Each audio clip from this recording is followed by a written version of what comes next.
अगर इन बहन जी को अच्छे से नॉलेज होती तो शायद ये ऐसी बात ना करती। और बहन जी इसलिए कह रहा हूँ क्योंकि भाषण देने वाले को बहन जी या भाई साहब ही कहा जाता है।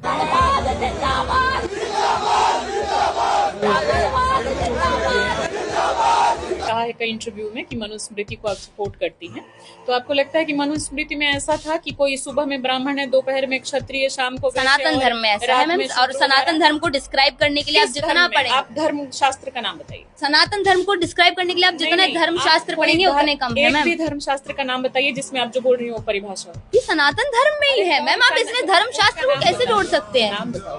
वेद पुराणों में हर जगह ये चीज वेद है। में या पुराण में? वेद में तो किस में, किस उपनिषद में, और पुराण में तो किस पुराण में? मैंने पढ़े नहीं है, जहाँ मैंने अपने पढ़ी नहीं है, तो पेरेंट्स आप से सुना परिभाषा है, कैसे दे रही हैं? जो मैंने अपने पेरेंट्स से सुना है, जो मैंने अपने धर्म गुरुओं से सुन सुना के है। आप इस तरह से सार्वजनिक मंचों पर परिभाषा दे रही हैं? आपको ज्ञान ही नहीं। जब आपने उपनिषद पढ़ी है? मैंने नहीं पढ़े हैं। आपने मैं ये पुराण चीज ओपनली पढ़े हैं? नहीं पढ़े हैं। एक भी नहीं पढ़े हैं? नहीं पढ़े। मैंने सारे उपनिषद पढ़े हैं और मैंने सारे पुराण। नहीं, अगर मुझे अगर आप नहीं बात पता, करेंगे मैं पूरी डिटेल के साथ और जितने श्लोक हैं उनके साथ उदाहरणों के साथ आपको बताऊंगी। आप मनुस्मृति का सपोर्ट करती हैं? आपने मनुस्मृति पढ़ा है? मनुस्मृति पढ़ा है। जो बोलोगी हाँ। किताब में उसी से सवाल करूंगी। आप हाँ, बताओ। मैंने मनुस्मृति भी नहीं पढ़ा है, मैंने कुछ नहीं पढ़ा कैसे? है। I totally accept. फिर आप यहाँ I मंच पे totally मेरे accept। साथ बैठी हूँ, मैं कैसे सवाल करूँ? उसका रीजन है जो मेरे बड़ों ने बताया, बड़े मैं बता उस देंगे चीज को कुछ भी, मानती हूँ। बड़े बता देंगे कुछ भी उल्टा सीधा, आप उसको मान लेंगे? क्या उल्टा सीधा बड़े बताएंगे? तो सती प्रथा करवाते थे, बड़े तो बाल विवाह करवाते थे, बड़े तो बहु विवाह करवाते थे। वो सारी कुप्रथाएं हैं, वो सारी कुप्रथाएं हैं, उन्हें छोड़ के आगे बढ़ चुके हैं। माना जाता था। हाँ, वो सारी सनातन का बड़े वही तो बात है मैम। मेरे कुप्रथाओं दादाजी के टाइम तक, आपके दादा या परदादा के टाइम तक ये सब माना जाता था। बिल्कुल जी। आप जब तक पढ़ेंगी नहीं पुराने जो हमारे दादा परदादा क्या कर गए, बड़ों से सुन लिया आपने, मान लिया, खुद क्यों नहीं पढ़ा?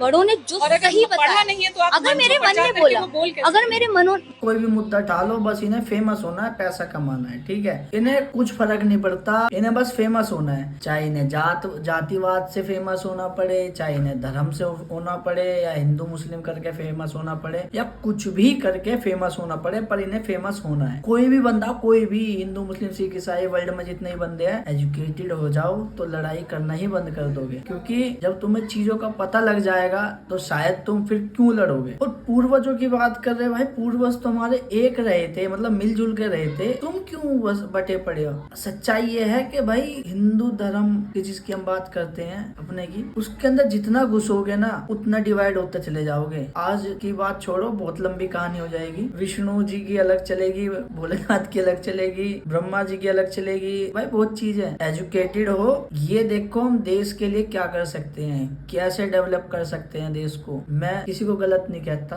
सबका सम्मान करता हूँ, पर जो गलत है उसको गलत कहूंगा।